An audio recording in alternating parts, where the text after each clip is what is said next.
புரட்டாசி சனிக்கிழமை முடிய போது கடைசி நாள் என்ன பண்ணுவாங்க, பெருமாளுக்கு மாவிளக்கு போடுவாங்க. நம்ம மண்டவெல்லாம் வச்சு போன்ற மாவிளக்கு இல்லைங்க இது. இந்த மாவிளக்கு எப்படி தெரியுமா, மாவிளக்கு வெள்ளையாக இருக்கும், இனிப்பெல்லாம் இருக்காது. சுக்கு, ஏலக்காய் அந்த அரிசி மாவில் நம்ம கலந்துக்கலாம், இடிச்சும் பண்ணிக்கலாம். உங்களுக்கு நீங்கள் கடையில் வாங்கினாலும் வாங்கிக்கலாம். அதில் நீங்கள் உப்பெல்லாம் போட வேணாம், தண்ணி போட்டு அப்படியே பிசைஞ்சுங்க. பிசையும் உங்களுக்கு நல்ல குழக்கட்டை பிடிக்கிற மாதிரி வரும். அது வரல நீங்கள் பிசையலாம். இந்த புரட்டாசி மாதம் பெருமாளுக்கு போடுற மாவிளக்கு ரொம்ப ரொம்ப விசேஷங்க.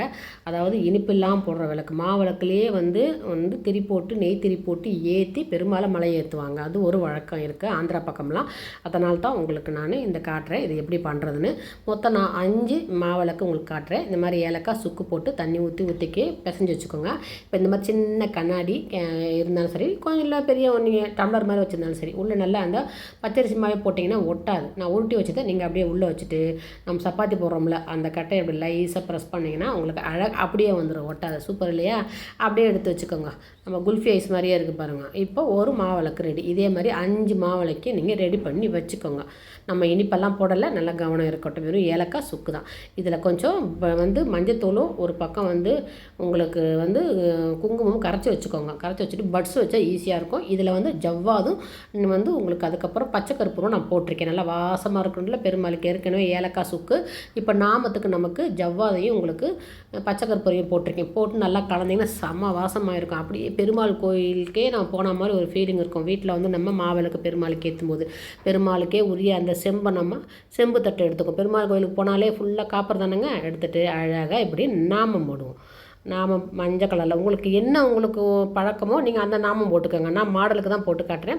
மஞ்சள் எடுத்து நடுவில் குங்குமத்துக்கு அதை அழகாக இன்னொரு பட்ஸில் எடுத்து அப்படி நடுவில் போட்டிங்கன்னா அழகாக நாமம் வந்துடுது. அவ்வளோதான், உங்களுக்கு மாவிளக்கு ரெடி ஆயிடுச்சு.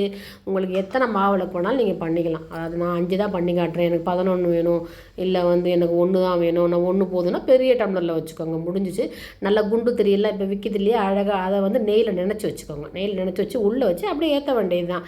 நீங்கள் பெருமாளுக்கு என்னென்ன படையல் போட்டாலும் சரி, இல்லை மாவிளக்கு வச்சு அவரை மலை ஏற்றினாலும் சரி, அது உங்கள் விருப்பம். நாளைக்கு கடைசி நாள் இல்லையா, அதனால தான் உங்களுக்கு வெள்ளிக்கிழமை ஏகாதசியில் ஆரம்பித்து ஏகாதசிலேயே முடிக்கிறார் பார்த்தீங்களா பெருமாள். சூப்பராக பெருமாள் உங்களுக்கு என்ன பெருமாள் உருவம் இருக்கோ நீங்கள் அழகாக வச்சுக்கலாம். நான் பாதம் இருக்குது உங்களுக்கு, பெருமாள் வெளியில் வச்சுருக்கேன், பெருமாள் சிலை இருக்குது, 2 பக்கம் துளசி மாடம் வச்சு சுற்றி வச்சு உங்களுக்கு இந்த பக்கம் ஃபுல்லாக அந்த பஞ்சுத்திரியை நெய்யில் நினச்சி வச்சுருக்கேன். அந்த குழியில் உள்ளே வச்சுருக்கேன், அப்படியே ஏற்றுறேன். எவ்வளோ அழகாக இருக்குது பார்த்தீங்களா.